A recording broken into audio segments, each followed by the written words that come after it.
Assalamualaikum warahmatullahi wabarakatuh. Selamat pagi, Rifki di sini. Di sini saya akan melanjutkan materi video yang minggu lalu.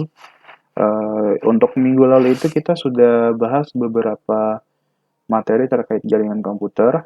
Nah, itu jaringan komputer itu didefinisikan berdasarkan hubungan antar komputernya, yaitu ada komputer peer-to-peer dengan komputer client server. Kemudian berdasarkan skala atau areanya yaitu jaringan LAN, jaringan MAN, kemudian jaringan WAN, kemudian sampai ke skala internet. Kemudian juga kita minggu lalu sudah bahas terkait dengan topologi jaringan-jaringan, kemudian perangkat apa saja yang digunakan dalam jaringan tersebut. Sebenarnya untuk perangkat hampir sama untuk jaringan LAN, WAN sama jaringan MAN, tetapi yang membedakan adalah skala atau banyaknya perangkat yang terhubung di jaringan tersebut. Oke. Untuk materi yang kedua ini yaitu tentang jaringan komputer yang kedua. Nah, di jaringan komputer lanjutan ini, yang kedua ini kita akan bahas apa saja. Yang pertama kita akan bahas itu terkait dengan protokol TCP/IP dengan auxiliary itu perbedaannya seperti apa gitu. Ya, untuk internet yang kita gunakan sekarang itu menggunakan protokol TCP/IP atau menggunakan auxiliary. Untuk TCP/IP ini merupakan singkatan dari Transmission Control Protocol slash IP itu adalah Internet Protocol. Kemudian auxiliary ya terkait 7 layer standarisasi untuk membangun sebuah jaringan komputer. Kemudian kita akan bahas terkait dengan IP address. Nah, IP address itu sangat penting di dalam jaringan komputer. Nah, itu terkait dengan pengalamatannya seperti apa. Kemudian ada lagi subnet max. Nah, ini untuk subnet max ini juga penting untuk pengalokasian IP. Nah, itu pengalokasian IP itu tidak sembarangan, harus mengikuti ketentuan subnettingnya jika jaringan disebut dalam satu network itu seperti apa, beda network itu seperti apa. Nah, itu akan kita bahas di sini. Kemudian ada default gateway. Kemudian kita bahas lagi terkait dengan routingnya. Nah, routing itu ada beberapa pembahasan yang akan kita bahas. Yang pertama adalah routing statis, kemudian routing dinamis, kemudian routing distance vector, kemudian RIP atau Routing Information Protocol. Nah, ini yang biasa ada di Cisco Packet Tracer. Kemudian ada lagi algoritma Bellman-Ford. Nah, ini terkait dengan algoritma dalam penentuan jalur terpendek dalam sebuah routing.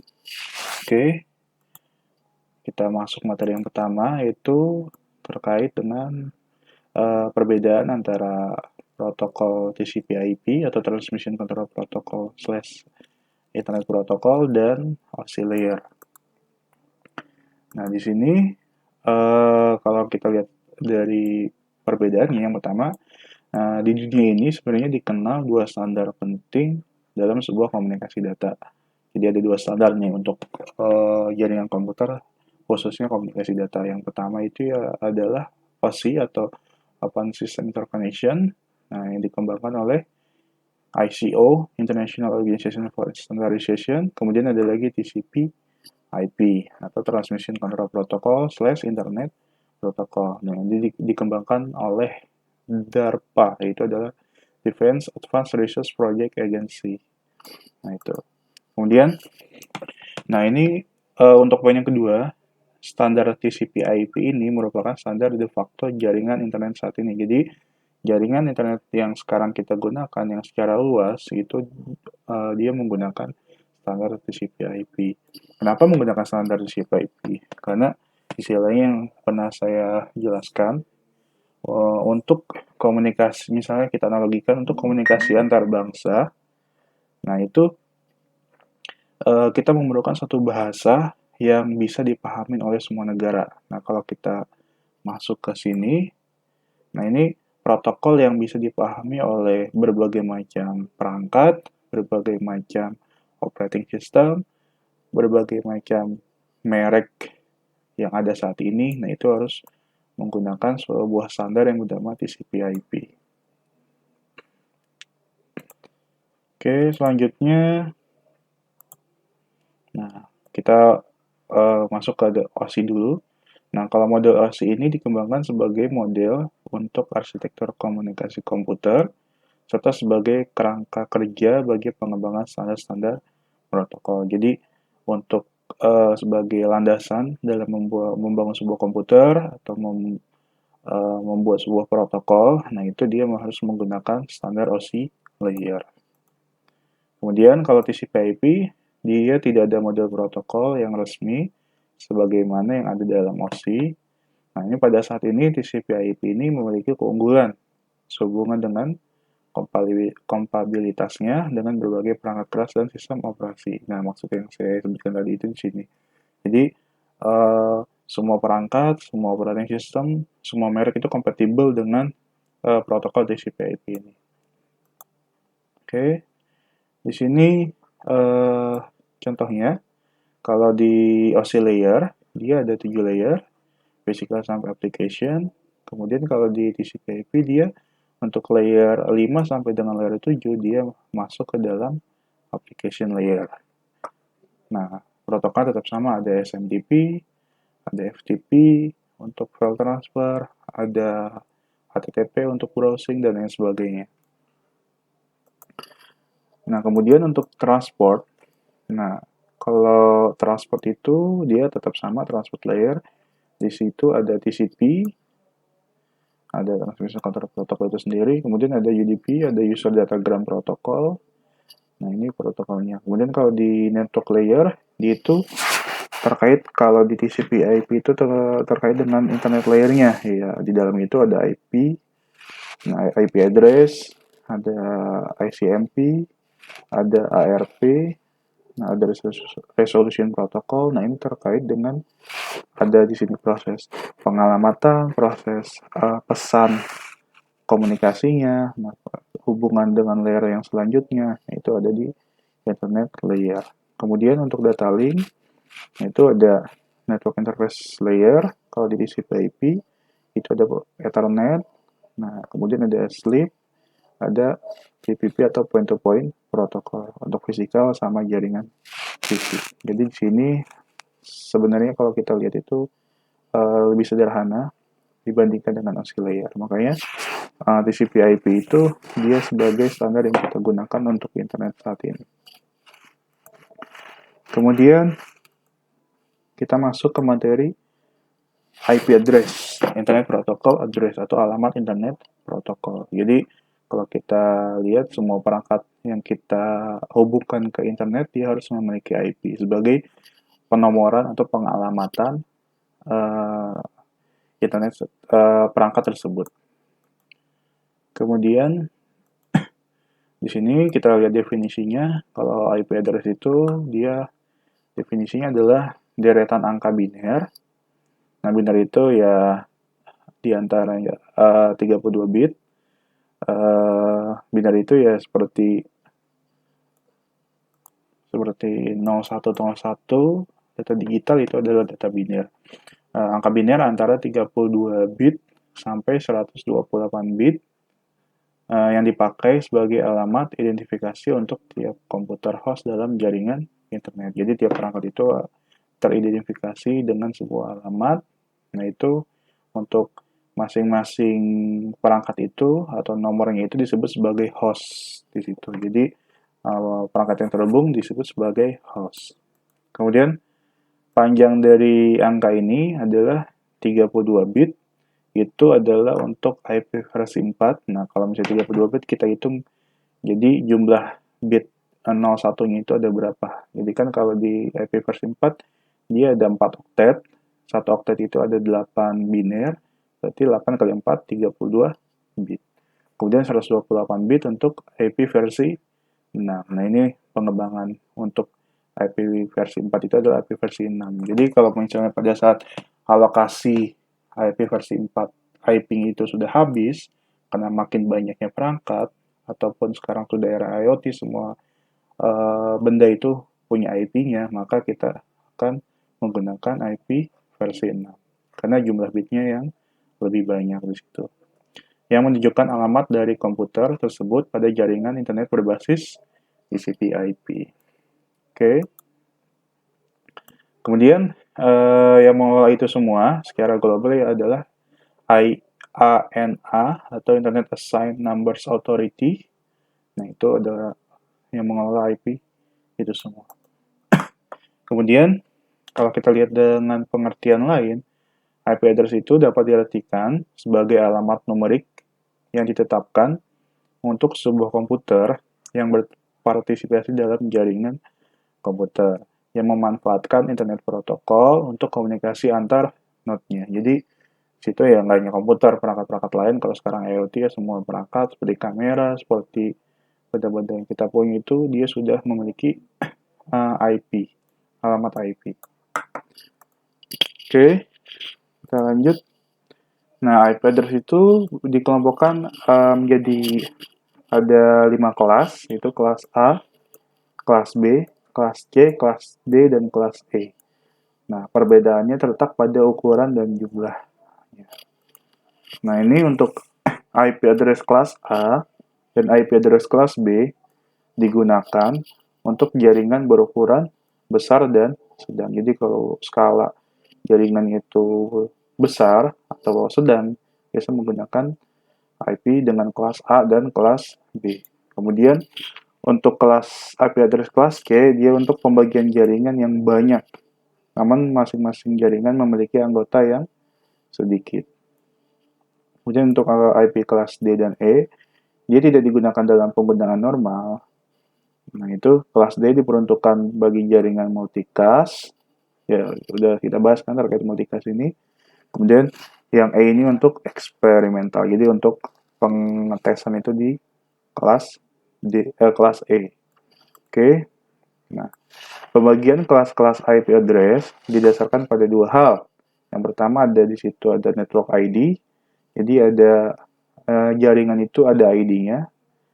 Kemudian ada host ID. Nah, kalau host ID ini dari masing-masing komputer atau router di satu jaringan harus berbeda dengan komputer lain. Jadi kalau host ID-nya itu dia sama berarti akan terjadi IP konflik. Nah, contoh di host ID kalau kita masukin IP secara statis di komputer, nah, itu di octet paling belakang kalau misalnya kalian menggunakan proxy, kalian masukkan host ID-nya sama, berarti tidak bisa, maka akan terjadi IP konflik. Oke, kita lanjutkan lagi. Nah, ini kelas-kelas IP address itu kita lihat dari gambarnya. Nah, di sini ada IP address kelas A. Nah, itu range-nya itu di octet pertamanya itu depannya 1 sampai 126. Nah, yang lainnya itu oktet kedua sampai keempat itu dia digunakan untuk host ID-nya. Kemudian untuk kelas B, nah ini range-nya itu 128 sampai 191. Jadi untuk oktet pertamanya itu ya depannya 128. Ini mau 10, mau 10, mau 1 ya silakan. Tapi di depannya itu dia harus 128 sampai 191. Kemudian untuk yang kelas C, nah itu range-nya itu ya 192 sampai 223. Jadi kalau kalian familiar dengan 192 ini, ya berarti 192, 168, 01. Nah, itu masuk ke kelas C. Nah, ini sampai 223. Nah, kalau di ini ya kita lihat di sini kalau octet ke 123 itu sebagai network address atau network ID, nah octet keempat itu baru sebagai host. Jadi di sini host ID-nya itu ya 1 sampai 255. Kemudian untuk yang kelas D, itu range-nya itu 224 sampai 239. Nah, untuk yang lainnya sebagai multicast group. Oke, kita masuk saja ke kelas A. Nah, di sini contoh formatnya seperti ini. Nah, kalau kita lihat di sini, untuk oktet pertama itu 0 sampai 127. Berarti kalau kita masuk di sini, ada 8 bit, 8 biner. Berarti kalau kita hitung sini adalah 1, 2 pangkat 0, 2 pangkat 1-nya 2, sampai 2 pangkat 7. Jadi 2 pangkat 7 yang di paling akhir ini. Berarti kalau di sini ya kita hitung secara desimal berarti 1, 2, 4, 8, 16, 32, 64, 28. Gitu. Jadi kalau misalnya dia bitnya itu misalnya 0, berarti di sini oktet pertama dia 0 semua. Jadi binary 0 semua. Kalau misalnya di sini 1, berarti di sini oktet pertamanya itu berarti di sini 0 0 0 0 0 0 0 1. Tuh. Kalau dia 2, berarti di sini 0 0 0 0 0 0 1 0. Ya berarti itu dia masuk kelas A. Jadi dengan binary 2. Oke, di sini formatnya N itu disebut sebagai network ID atau network address-nya. Kalau H itu adalah host ID. Ya, di sini kita bisa masukkan berbagai macam angka sesuai format. Nah, ini dari oktet kedua sampai oktet keempat. Kemudian, nah ini bit pertama adalah 0. Panjang network ID adalah alokasinya ada 8 bit. Jadi, 1 oktet. Kemudian panjang host ID ada 24 bit. Berarti 8, 8, 8, berarti 24 bit atau 3 oktet. Kemudian oktet pertamanya itu ya dia 0 sampai 127. Untuk range IP address-nya itu ya kalau kita masukin ke range IP-nya berarti 1 XXX sampai dengan 126. 0 sama 127 itu dicadangkan. Biasanya untuk dia sebagai IP untuk menunjukkan dirinya sendiri atau komputer itu sendiri. Kemudian jumlah networknya itu ada 126. Oke. Kemudian jumlah IP address-nya itu, nah ini sangat banyak kalau kelas A, berarti kan ada 16.777.214 host ID. Jadi ada sekitar 16 juta perangkat yang bisa menggunakan IP kelas A. Makanya untuk skala besar itu biasa menggunakan IP kelas A. Kemudian untuk kelas B, nah formatnya seperti ini sama, tapi di sini untuk oktet 1 sama oktet 2 itu adalah network ID atau network address, berarti tidak bisa sembarangan. Kemudian untuk yang oktet 3 sama oktet 4 itu adalah host ID. Nah, untuk 2 bit pertama itu dia harus bentuk biner 1 dan 0 karena dia oktet pertamanya range-nya 128 sampai 191. Berarti 1 ini di 128. Jadi kalau untuk penambahan 1 sampai 191 tinggal ditambahkan bit-bit selanjutnya. Kemudian panjang net ID-nya 2 oktet yaitu 16 bit, panjang host ID-nya 2 oktet juga yaitu 16 bit juga. Gitu. Kemudian oktet pertamanya itu 128 sampai 191. Jadi kalau misalnya kalian menemukan IP 128, 167, kemudian 3.1 berarti dia masuk ke IP kelas B. Kemudian range IP address-nya kita masukin 128 bla bla bla sampai 191 255 XXX. Jadi dia maksimum 255, tidak bisa lebih dari 255. Kemudian jumlah networknya itu ada 16.384 network. Jumlah IP address itu ada 65.534 perangkat. Jadi bisa 65.534. Itu lebih banyaknya IP kelas A tadi dibandingkan dengan IP kelas B untuk jumlah IP address. Kemudian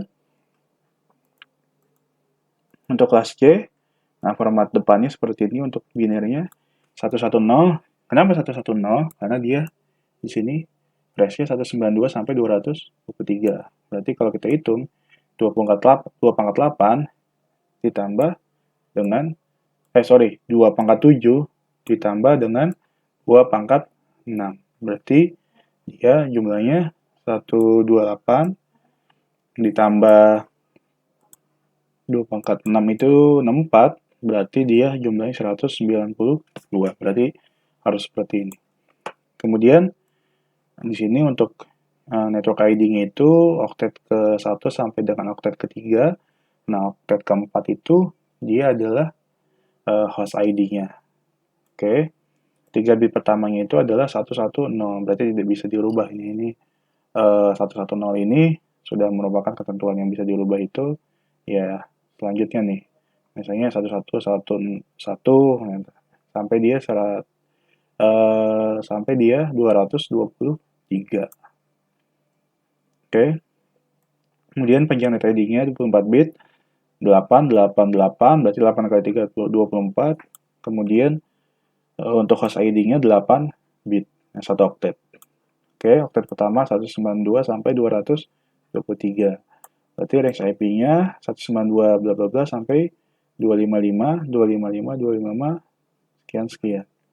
Nah, itu untuk yang range IP address-nya. Jadi kalau misalnya ada IP-nya 198, nah itu masih masuk ke IP kelas C. Untuk jumlah networknya itu dia ada 2.097.152 network. Jadi kalau kita lihat di sini, jumlah network untuk yang kelas C dia sangat banyak. Beda dengan yang IP kelas A. Kalau IP kelas A itu yang banyak dia adalah jumlah IP address. Tapi kalau di IP kelas C dia jumlah networknya yang banyak. Jumlah IP address-nya dia masing-masing network cuma 254 perangkat di situ. Oke. Selanjutnya kelas D. Nah, formatnya itu ya mengikuti yang seperti tadi, dia dari 224 sampai 247. 4 bit pertamanya itu 1110, bit multikastnya itu 28 bit. Jadi sisanya itu dia adalah bit multicast. Berarti 8 kali 3, 24, ditambah 4, 28. Nah, kemudian kelas D ini adalah ruang alamat multicast. Kemudian yang terakhir ada kelas E. Nah, ini formatnya seperti ini. Jadi 4 bit pertama 111 dia range-nya adalah 248 sampai 255. Nah, itu kemudian bit cadangannya adalah 28 bit. Jadi 8 kali 3 24 tambah 4 28. Nah, kelas ini E ini adalah ruang alamat yang dicadangkan untuk keperluan eksperimental. Jadi istilahnya untuk lab-nya lah. Jadi kalau yang lainnya untuk live, untuk digunakan secara live, kalau ini untuk lab-nya atau untuk percobaan. Oke, selanjutnya kita akan bahas terkait dengan subnet max. Nah, kalau secara definisi, subnet max ini merupakan istilah teknologi informasi dalam bahasa Inggris yang mengacu kepada angka biner 32 bit yang digunakan untuk membedakan network ID dengan host ID, menunjukkan letak suatu host, apakah berada di jaringan lokal atau jaringan luar. Jadi kalau kita ingin mengetahui IP A dengan IP B itu dalam satu jaringan atau tidak, berarti kita mengacunya ke subnet max. Kalau misalnya dia beda jaringan, nah otomatis dia tidak bisa terkoneksi. Jadi harus menggunakan metode-metode khusus agar dia bisa terkoneksi. Ataupun menggunakan router di situ. Atau bisa menggunakan virtualan kalau jaringannya masih lokal. Oke. Kemudian di sini ada pembagian kelas pada subnet max. Nah, kalau untuk IP address kelas A, dia itu bit yang digunakan untuk subnet max-nya itu dia keseluruhan, berarti ada 255, misalnya 0, 0, 0, berarti 255, 0, 0, 0. Kalau kelas B, berarti dia sini 255, 255, 0, 0. Berarti kelas B oktet 1 dan oktet kedua. Kelas A oktet ke-1. Kemudian, kalau kelas C, ya dia sampai di oktet ke-3. Berarti 255, 255, 255, 0. Jadi kalau kalian pernah coba masukin IP statis di subnet max-nya kan otomatis muncul 255, 255, 255, 0. Situ. Kalau kita memasukkan IP standar yang kelas C. Oke, selanjutnya. Nah, ini penggunaan subnet mask yang disebut juga sebagai sebuah address mask sebagai sebuah nilai 32 bit yang digunakan untuk membedakan network ID dari host identifier atau host ID di dalam sebuah alamat IP. Berarti digunakan untuk membedakan network ID dari host ID-nya di dalam sebuah alamat IP. Kemudian, bit-bit subnet mask itu didefinisikan sebagai berikut. Yang pertama itu adalah semua bit yang ditujukan agar digunakan oleh network ID diset ke nilai 1.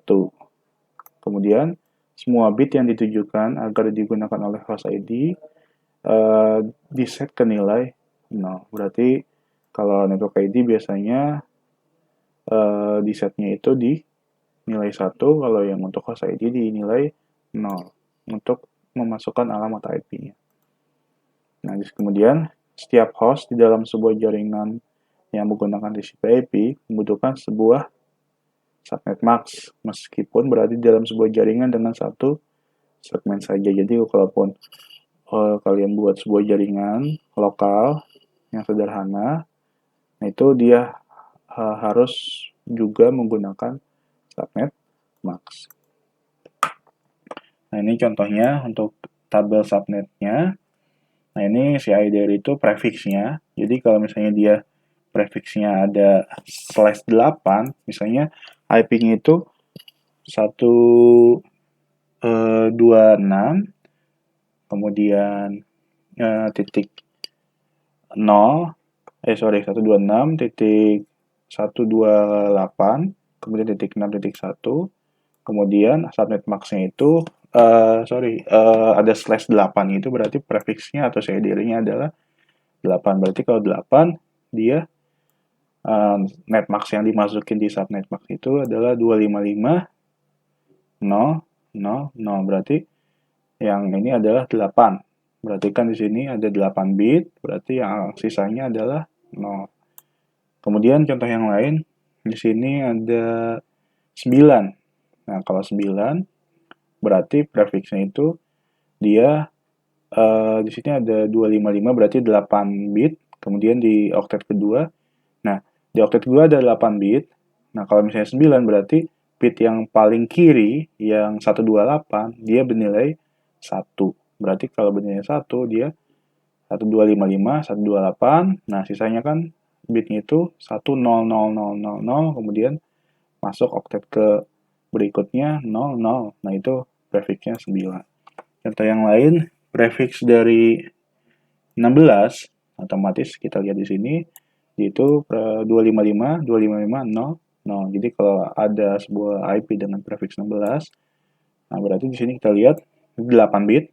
Nah, kalau 8 bit ada 255, kemudian ada 8 bit kembali, berarti 8 bit dia 255, berarti 128 tambah 64 tambah 32 tambah 16 dan seterusnya. Dia itu isinya biner di sini, yaitu adalah 1 semua. Berarti dia 16 bit di situ. Kemudian yang selanjutnya yang sampai 31. Nah, contoh yang lain 24 di sini. Nah, kalau 24 berarti di sini 8, 8, 8. Berarti 8 kali 3, 24. Berarti semuanya terisi penuh. Situ. Oke. Selanjutnya, nah ini subnetting. Nah, subnetting itu penting digunakan untuk menentukan sebuah perangkat ini terhubung dengan perangkat lain itu masih dalam satu jaringan atau tidak. Jangan sampai kita membuat sebuah desain atau kita instalasi jaringan baru, tapi ya komputer yang terhubung itu beda jaringan. Nah, kalau beda jaringan atau beda network, otomatis tidak bisa terkoneksi. Nah, ini subnetting itu ada di kelas A, B, dan C. Nah, ini kita masuk dulu subnetting di kelas A. Nah, contohnya itu ada suatu IP dengan IP 10.0.0.0, prefixnya atau CIDR-nya adalah 16. Oke. Berarti kan 10 itu masuk ke IP address kelas yang tadi 0 sampai 128. Kemudian, nah ini untuk yang kedua, menghitung jumlah subnetnya, menghitung jumlah subnet max-nya dengan prefix 16. Berarti kalau 16, oktetnya berarti 8 sama 8. Berarti full tuh, berarti 255, 255.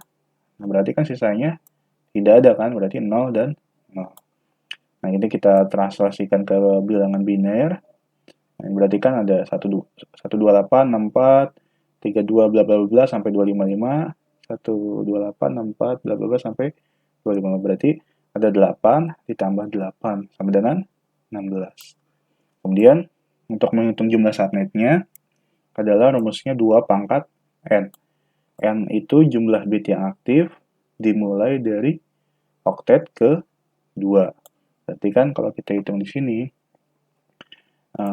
subnet max dengan prefix 16, berarti jumlah bit yang aktif dari oktet kedua itu, dia berarti ada 8. Nah, berarti kan yang oktet pertamanya nggak dihitung, karena ketentuannya dimulai dari oktet kedua. Berarti 1, 2, 3, 4, 5, 6, 7, 8. Sisanya 0. Berarti ada 8 nilai. 8 jumlah bit. Berarti 2 pangkat 8. Berarti 2 pangkat 8 adalah 256 subnet. Berarti di dalam IP ini dengan prefix 16, jumlah subnetnya ada 256 subnet. Oke. Supaya mudah, kita coba analogikan maksudnya subnet itu apa sih gitu. Nah, kalau kita masuk ke network address atau network ID, dia seperti misalnya jalan Margonda Raya. Nah, ini sudah saya jelaskan sebelumnya. Misalnya jalan Margonda Raya itu adalah sebagai network ID. Nah, berarti gang-gang di jalan Margonda Raya, misalnya uh, gang Belimbing, nah itu merupakan subnet max-nya. Oke. Kemudian kita lanjut ke menghitung jumlah host per subnet. Berarti dalam satu subnet atau satu gang tadi ada berapa rumah di situ atau berapa host maksimum yang bisa tertampung di situ di gang Belimbing tadi. Nah, cara menghitungnya itu jumlah host 2 pangkat X dikurang 2. Nah, kemudian X-nya itu adalah sisa bit 0. Kemudian jumlah hostnya kita masukin contohnya di sini kalau kita lihat sisa bit 0-nya itu ada berapa? Ada tuh 2, 3, 4, 5, 7, 8. Tuh 2, 3, 4, 5, 6, 7, 8. Berarti ada 16. Berarti sisa bit 0-nya ada 16. Berarti 2 pangkat X atau 2 pangkat 16 dikurang 2. Berarti kan jumlah 2 pangkat 16 itu adalah 65536 dikurang 2 berarti jadi 65.534 host. Berarti di satu subnet di sini maksimum jumlah hostnya adalah 65.534 host. Atau kita analogikan lagi, di dalam satu gang sini itu jumlah rumah yang bisa tertampung itu adalah 65.534 rumah. Oke. Kemudian kita lihat di sini menghitung jumlah blok subnetnya.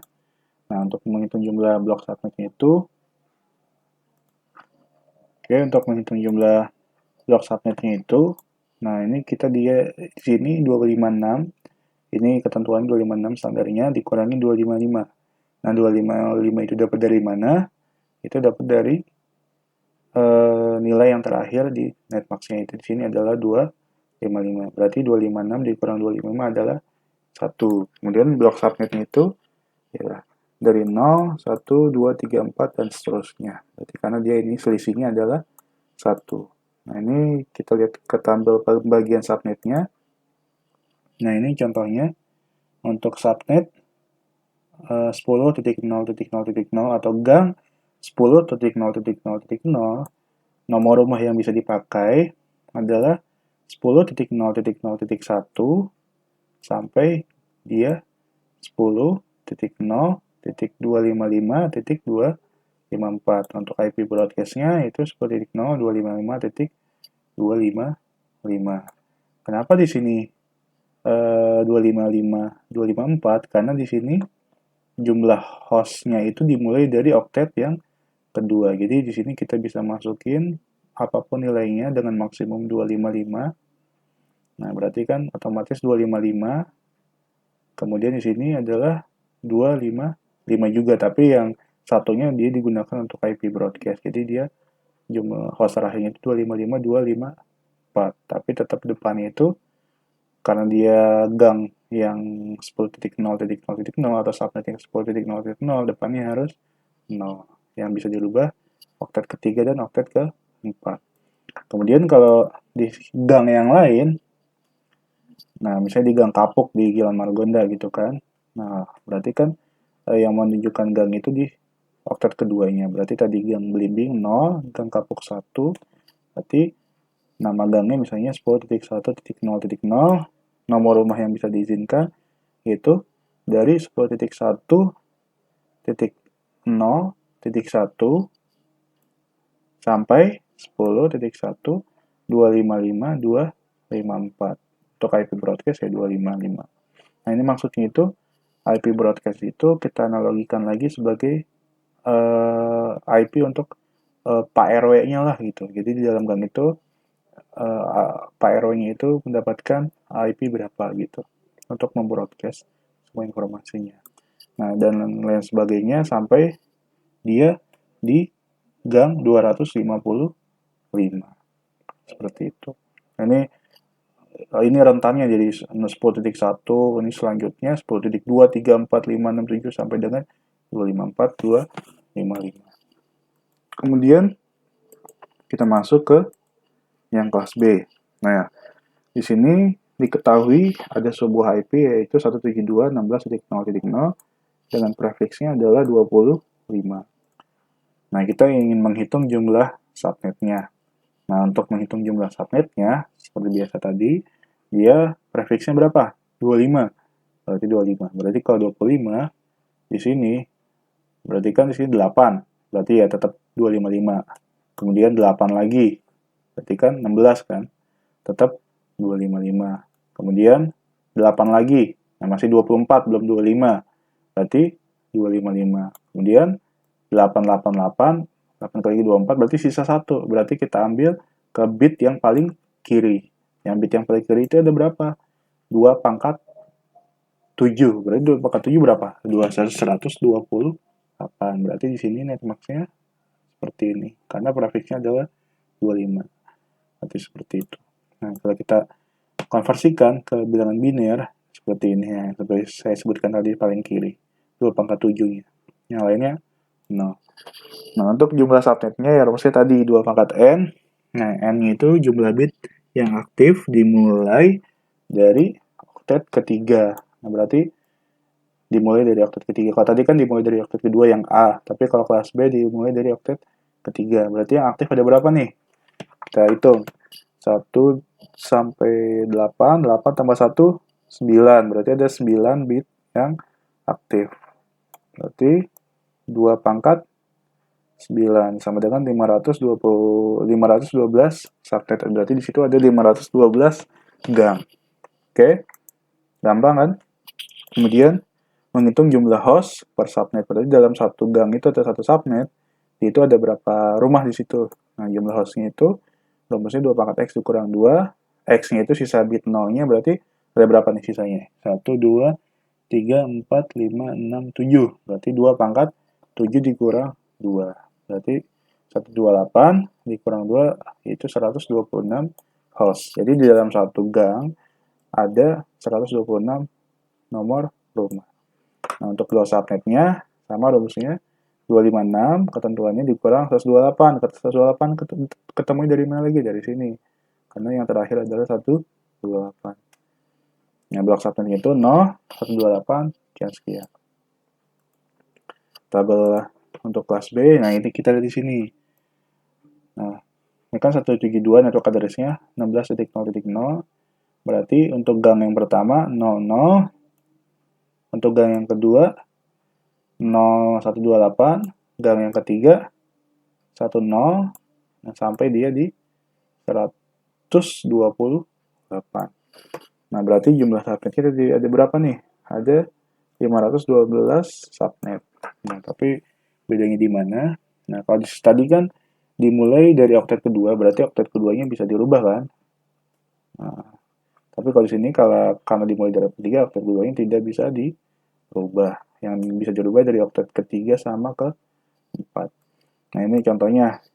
Untuk gang yang pertama, 172.16.0.0, nomor rumah yang ada di gang itu diperbolehkan adalah 172.16.0.1 sampai 172.16.0.126. Nah, ini kenapa oktet ketiga yang bisa dirubah? Karena dia menunjukkan nama gangnya, berarti nama gangnya tetap 0 kan. Yang bisa dirubah cuma yang terakhir aja. Berarti dia cuma ada 126 nomor rumah yang diizinkan. Yang 127-nya untuk IP broadcast-nya. Kemudian yang selanjutnya, otomatis dia, karena dia blok 1 ini 128, jadi blok 1 ke blok 2 itu dia rentannya adalah 128. Berarti yang selanjutnya adalah 172.16.0.128.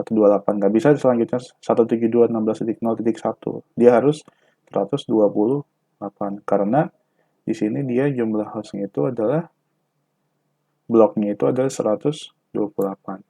Oke, berarti dia untuk host dengan gang yang kedua diperbolehkan dengan IP satu host ID-nya 129 sampai 254.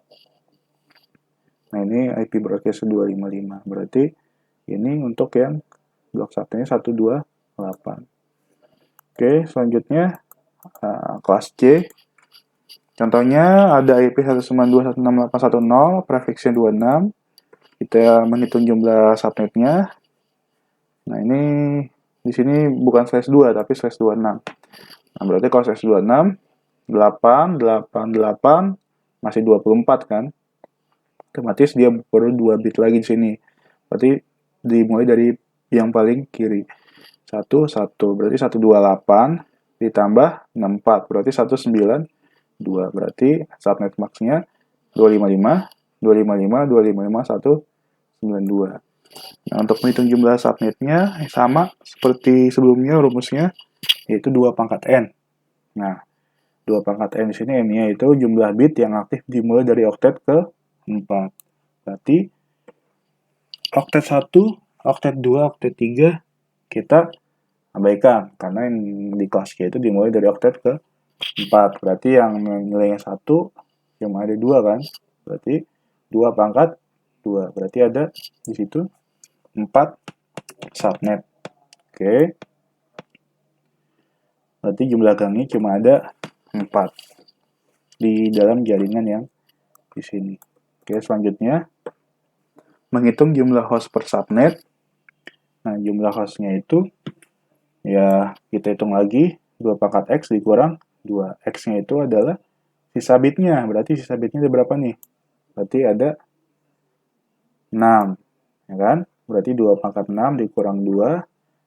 64 dikurang 2 berarti 62 host. 62 nomor rumah. Ini blok subnetnya. 256 dikurang 192. Nah, dapat dari titik kanan terakhirnya 192. Berarti dia bloknya itu ada 64. Berarti selisihnya itu 0, 64, 128, 192. Berarti 64 kan selisihnya masing-masing. Kemudian ini tabelnya. Berarti di dalam IP kelas C ini kalau network address-nya itu 192.168.1.0 dengan prefix 26, dia cuma bisa menampung 4 gang atau 4 subnet. Oke. Nah, di sini contohnya 192.168.1.0 berarti nomor rumahnya itu 192.168.1.1 sampai 62. Kenapa sampai 62? Karena dia jumlah hostnya itu maksimum ada 62. Untuk 63 itu digunakan untuk broadcast. Oke. Selanjutnya berarti di gang yang lain dia dimulai dari 64. Berarti oktet 1 sampai ketiganya tidak boleh dirubah. Yang bisa dirubah adalah oktet yang ke-4. Karena dimulai dari oktet yang ke-4. Berarti di sini cuma ada 4 gang. Masing-masing gang itu di nomor rumahnya itu cuma 62. Yang 162, 62, 62, 62. Tuh. Oke, kita lanjutkan. Ini terkait default gateway.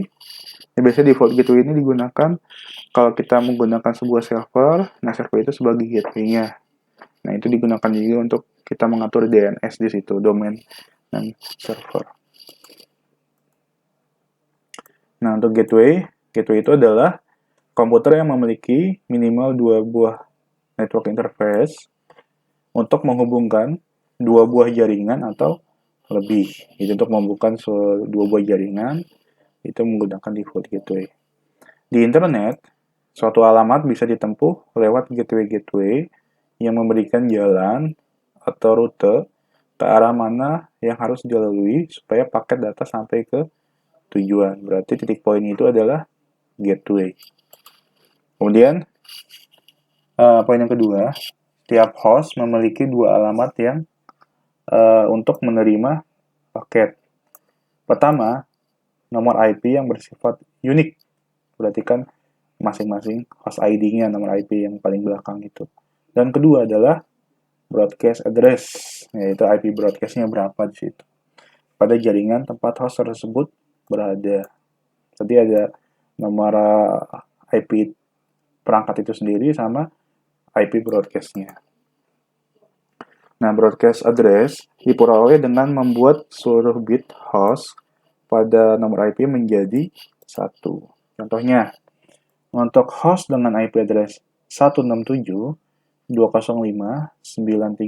atau 167.205.242, broadcast address-nya adalah 167.205.255.255. 2 segmen terakhir dari IP address disebut sebagai IP broadcast yang rumah PRW yang tadi. Nah, ini kan tergantung kelas-kelasnya. Nah, kalau kelas C berarti ya terakhirnya aja yang 255. Kalau kelas B, ini kelas A yang oktet ke 2. Berarti 255, 255, 255. Tuh, berdasarkan kelas-kelasnya.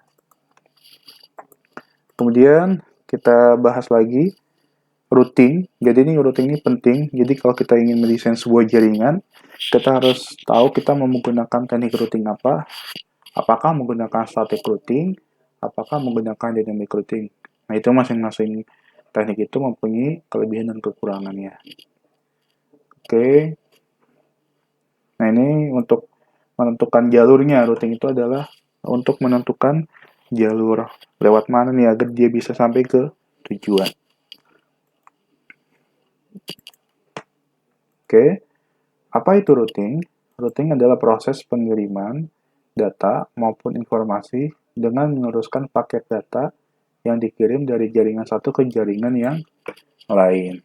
Oke, koneksi jaringan antara LAN melalui WAN atau Wide Area Network, mereka masing-masing terhubung lewat router dan routing protokol. Jadi kalau misalnya kita buat sebuah jaringan LAN, nah, itu untuk terhubung ke jaringan WAN atau terhubung ke jaringan-jaringan lain yang ada di internet, dia harus menggunakan perangkat router. Karena perangkat router itu digunakan sebagai cara untuk bisa melakukan routing atau bisa terhubung ke jaringan luar.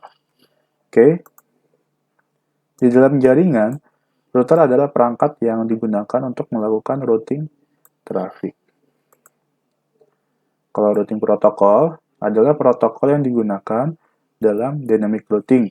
Routing protokol mengizinkan router-router untuk berbagi informasi tentang jaringan dan koneksi antar router. Jadi kalau di sini, kalau di dynamic routing atau routing yang dinamis, nah itu kan dia secara otomatis dia. Jadi ini protokolnya itu mau protokol apa untuk routingnya itu. Jadi masing-masing routing protokol itu ya pasti ada kelebihan dan kekurangan masing-masing. Contohnya itu ya ada RIP, ada OSPF, ada EIGRP. Nah, itu contoh-contohnya. Macam-macam teknik penentuan jalur atau routing. Nah, di dalam jaringan, router adalah perangkat yang digunakan untuk melakukan routing traffic agar kita bisa melakukan routing paket. Oke, berarti kan routing itu kan definisinya menentukan jalur kan, menentukan traffic jalur, menentukan paket, ya kan, merutekan paket. Nah, oke, selanjutnya sebuah router membutuhkan informasi sebagai berikut.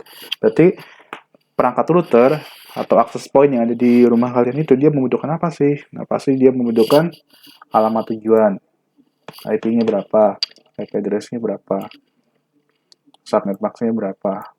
Kemudian router tetangga atau router networks-nya, jadi router dekat dari router dia itu dia kemana gitu. Kemudian router yang mungkin ke semua network remote. Kemudian router terbaik atau router terbaik untuk setiap network remote.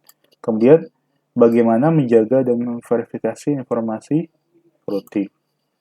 Nah, di sini router itu dapat saling bekerja dengan sesama router yang lain berkat keberadaan protokol routing. Jadi kalau nggak ada protokol dia nggak bisa bekerja. Nah, protokol routing ini bersifat connectionless atau connectionless. Nah, dan proses routing ini sepenuhnya ditentukan oleh jaringan. Nah, di sini pengirim tidak memiliki kendali terhadap paket yang dikirimkannya. Nah, di sini router lah yang memutuskan kemana paket data akan diteruskan. Oke, kita lanjutkan lagi. Nah, agar router dapat mengetahui bagaimana meneruskan paket-paket ke alamat yang dituju dengan menggunakan jalur yang baik, maka router menggunakan peta atau tabel routing.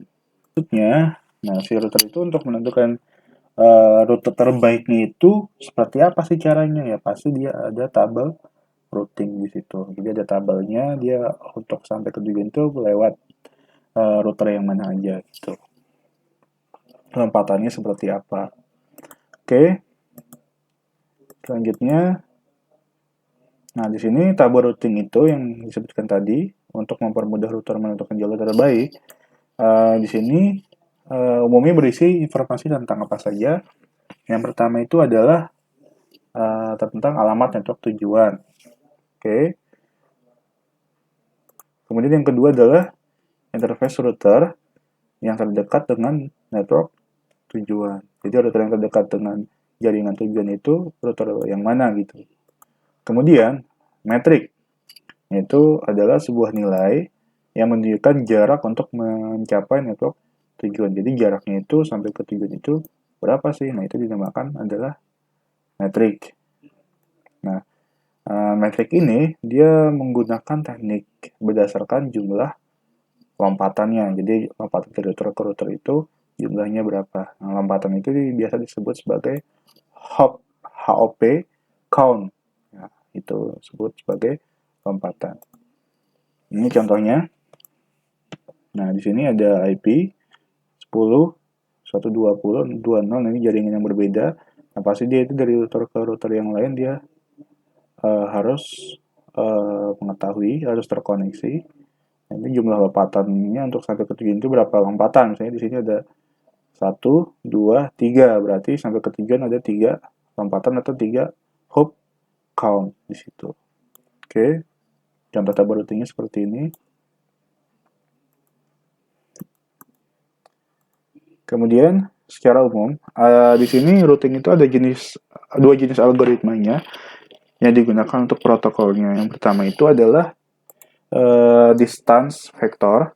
Contohnya itu contoh routing protokolnya itu ada RIP. Nah ini yang saya sebutkan, yang ada window-nya, ada menunya di Cisco Packet Tracer.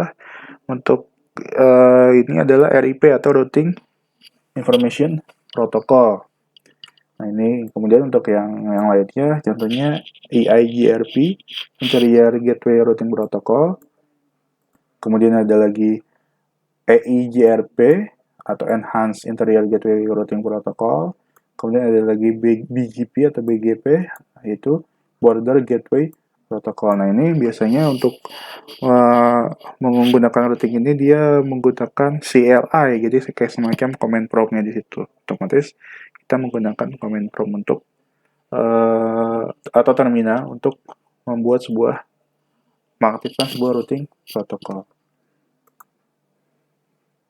Kemudian ada link state, contohnya itu ada OSPF, Open Sort Path First. Jadi ada decision vector, ada link state, ada dua algoritma di situ.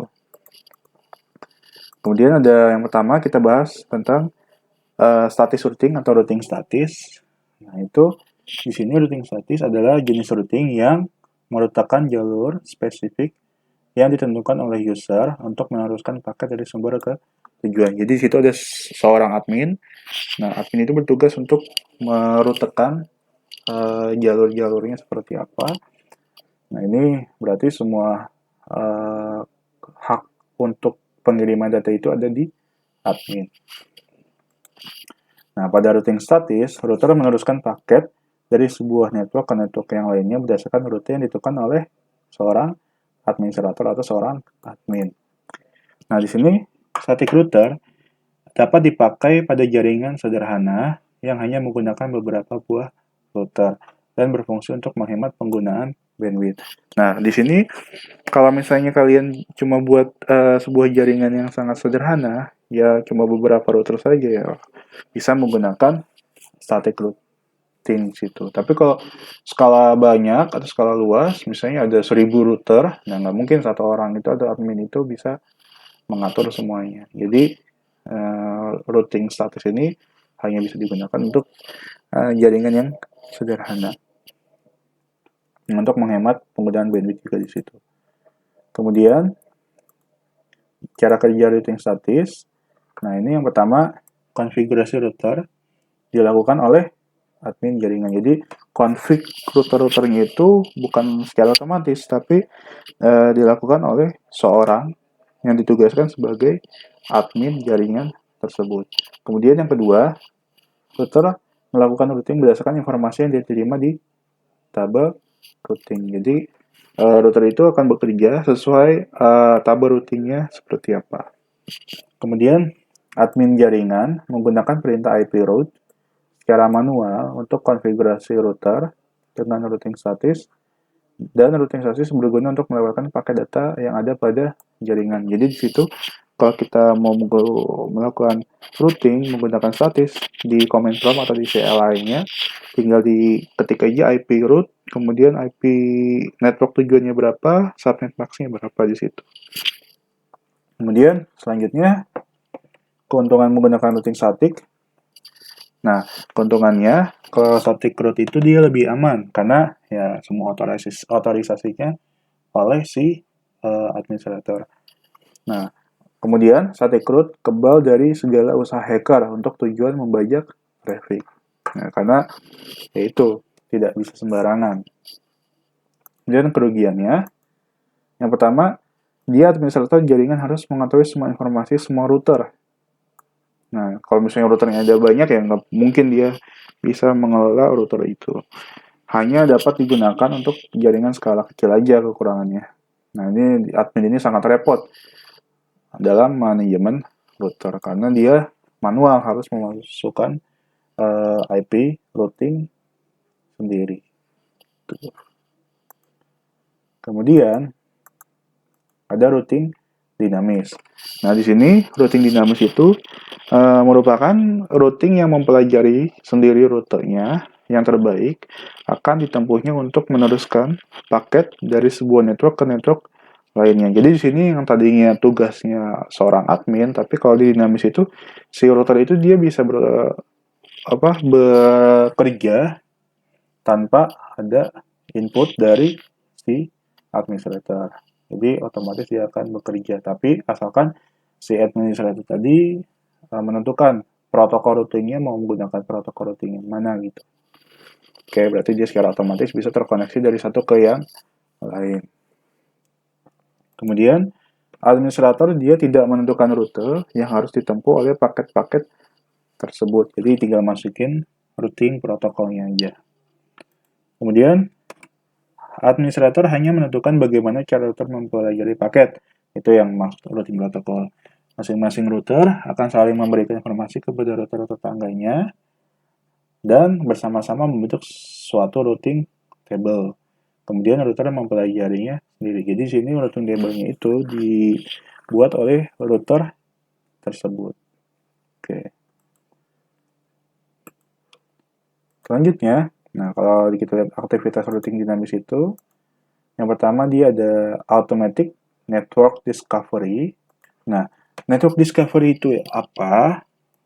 Nah, network discovery itu adalah kemampuan routing protokol untuk membagi informasi tentang jaringan dengan router yang lain. Di sini dia menggunakan routing protokol yang sama. Nah, daripada mengkonfigurasi router secara statis, nah routing dinamis itu dapat secara otomatis membaca jaringan dari router-router yang lainnya. Oke, yang kedua, memelihara dan mengupdate tabel routing. Nah, itu setelah mengenal jaringannya, routing dinamik akan selalu mengupdate dan menentukan jalur-jalur pada tabel routingnya. Nah, routing dinamis ini tidak hanya membuat jalur terbaik ke jaringan yang berbeda. Nah, di sini routing dinamis juga akan menentukan jalur baru yang baik jika tujuannya itu tidak tersedia atau jika topologinya berubah di situ. Jadi kalau tiba-tiba topologi jaringannya berubah, ya dia bisa bekerja sendiri. Gitu. Kemudian keuntungannya kalau routing dinamis itu yang pertama dia hanya mengenalkan alamat yang terhubung langsung dengan routernya. Jadi kalau misalnya kalian membuat sebuah desain sebuah jaringan, misalnya kalian di situ desain itu ada 4 router, otomatis kalian nggak harus memasukkan network address di semua perangkat yang terhubung ke router keempat atau kelima router tersebut. Jadi kalian hanya memasukkan alamat atau jaringan yang terhubung langsung ke router yang kalian miliki. Jadi nggak ribet masukin semua alamat networknya. Cukup alamat network yang terhubung ke router kalian aja gitu. Dan yang kedua, tidak perlu mengetahui semua alamat network yang ada yang saya sebutkan tadi. Kemudian, bila terjadi penambahan suatu network baru, dia tidak perlu semua router mengkonfigurasinya. Misalnya kalau ada kalian buat sebuah jaringan baru, kalau di router dinamis itu ya otomatis semua routernya itu nggak usah dimasukin jaringan yang baru tersebut. Jadi dia langsung terkoneksi di situ. Jadi tinggal masukin aja ke router ya terdekat yang terhubung, maka dia otomatis akan menentukan jalurnya sendiri.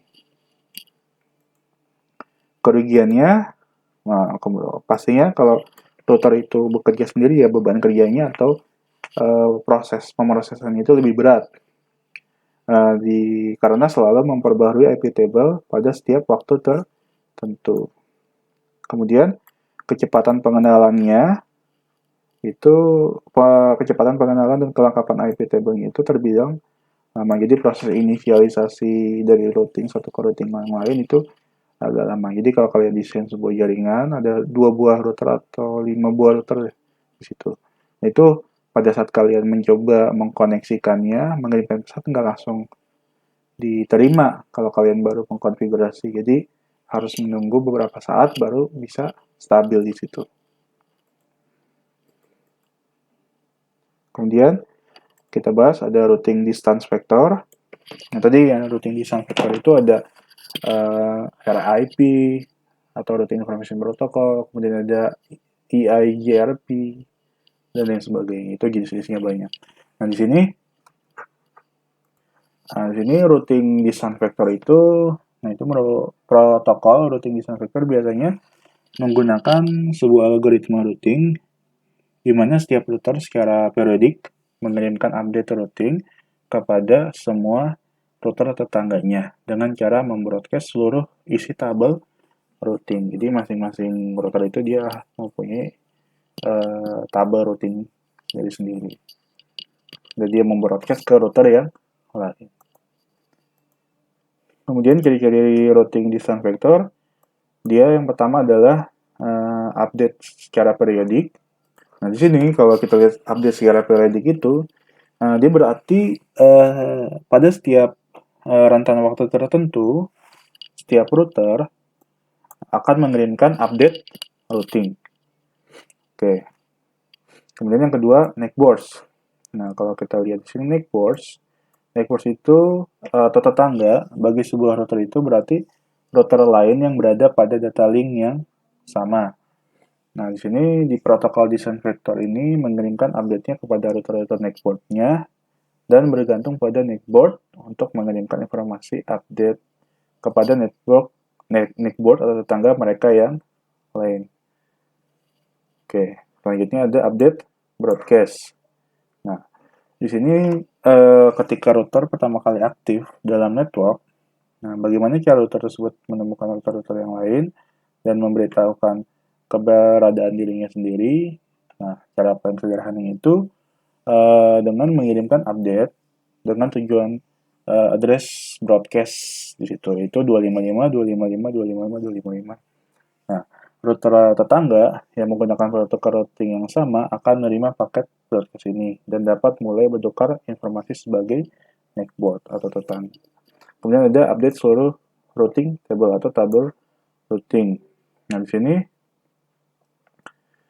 kebanyakan protokol routing design vector mengambil cara paling mudah untuk mengetahui neckboard semua yang diketahui dengan cara membroadcast keseluruhan isi tabel routing. Berarti di isi tabel routing itu ya router itu di dalamnya itu ada perangkat apa saja yang terhubung ke router tersebut. Nah, itu isinya ada di tabel routing. Nah, di sini si neckboard tadi atau router tetangga ini yang menerima update ini akan mengumpulkan informasi-informasi yang mereka butuhkan dan mengabaikan yang lainnya. Tuh. Oke, selanjutnya ini contoh tabel routing distance vector.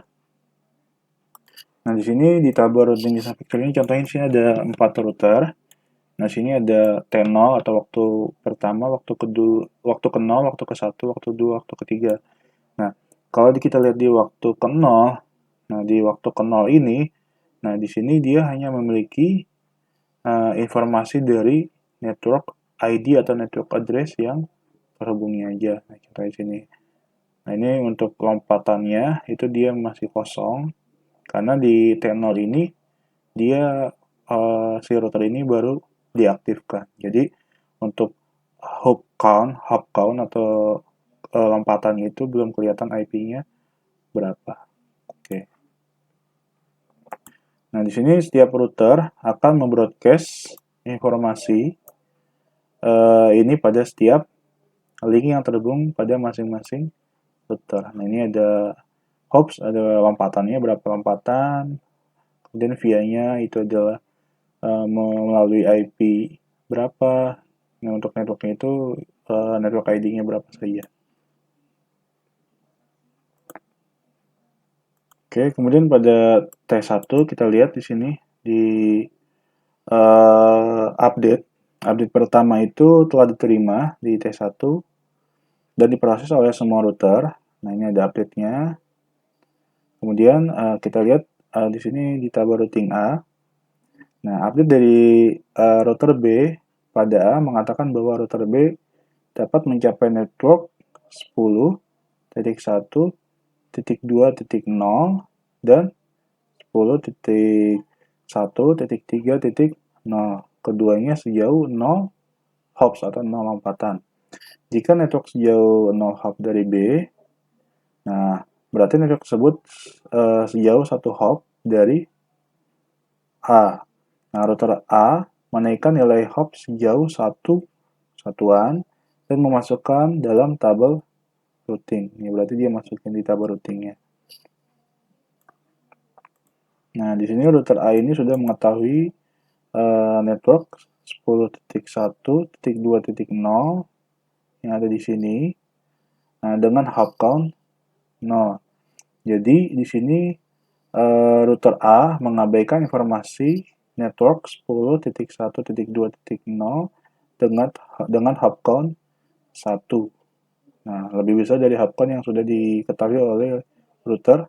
Berarti sini ada hop count-nya, berarti 10.1.2.1, berarti di sini 10.1.3.2 berarti yang ada di sini. Berarti dia berubah di situ. Nah, tetapi kalau kita lihat di network 10.1.3.0, ini network 10.1.3.0 ini merupakan informasi yang baru bagi tabel router A. Jadi informasi tersebut akan dimasukkan ke tabel routingnya. Oke. Nah, di sini karena 10.1.3.0 ini merupakan informasi yang baru bagi router A, jadi informasi tersebut akan dimasukkan ke dalam tabel routingnya yang saya sebutkan tadi.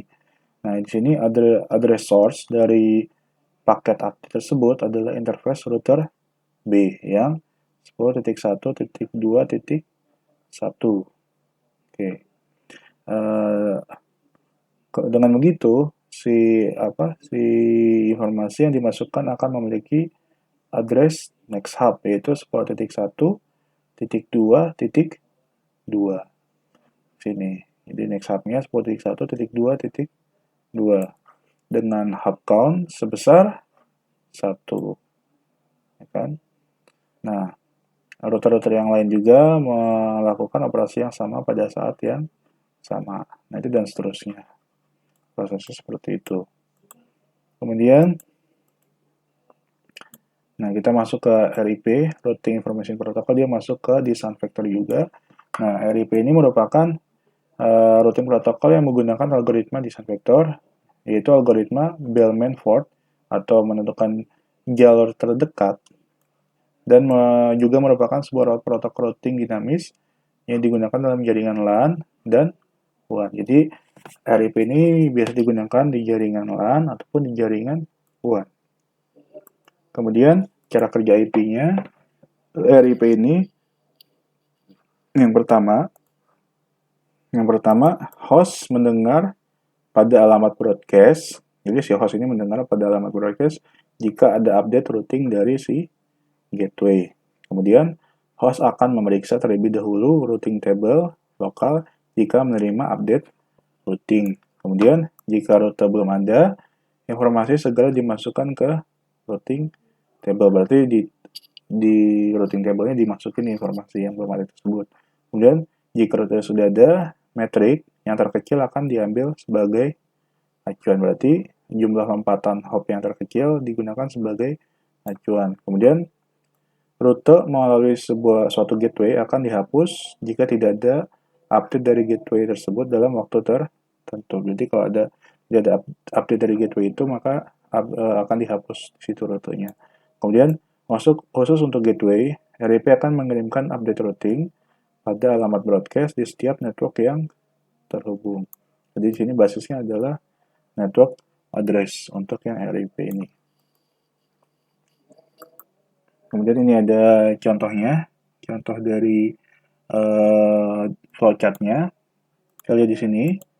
Pertama mulai, kemudian setiap router mulai dengan sebuah vektor jarak ke semua tabel routing router-router yang terhubung ke jaringan internal.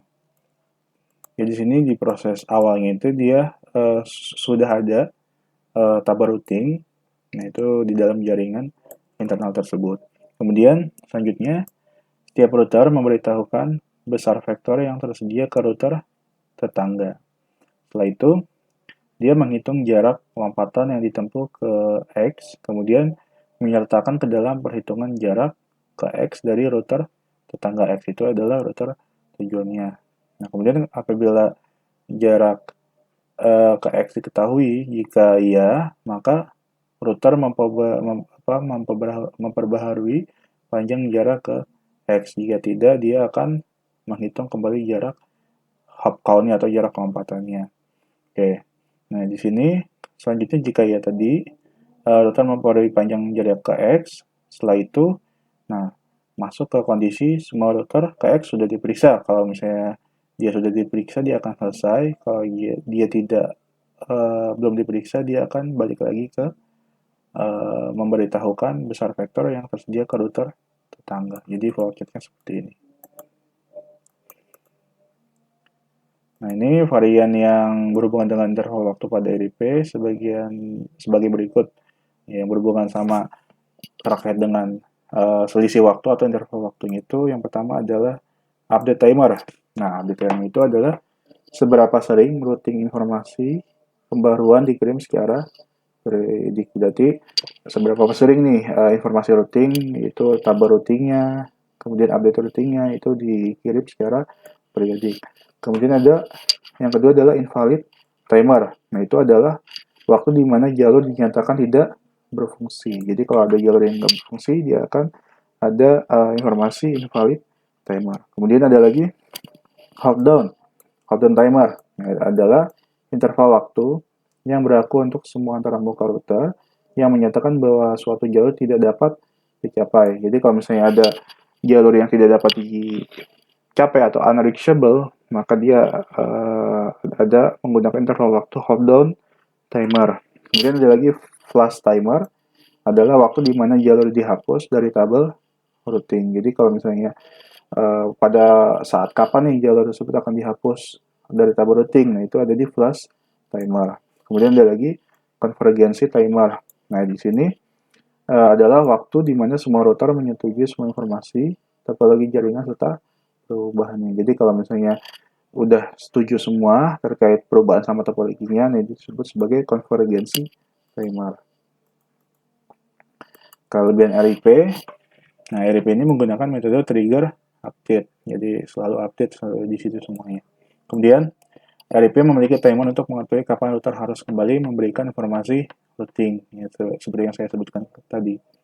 Ada interval timer, ada hold down timer, dan lain sebagainya.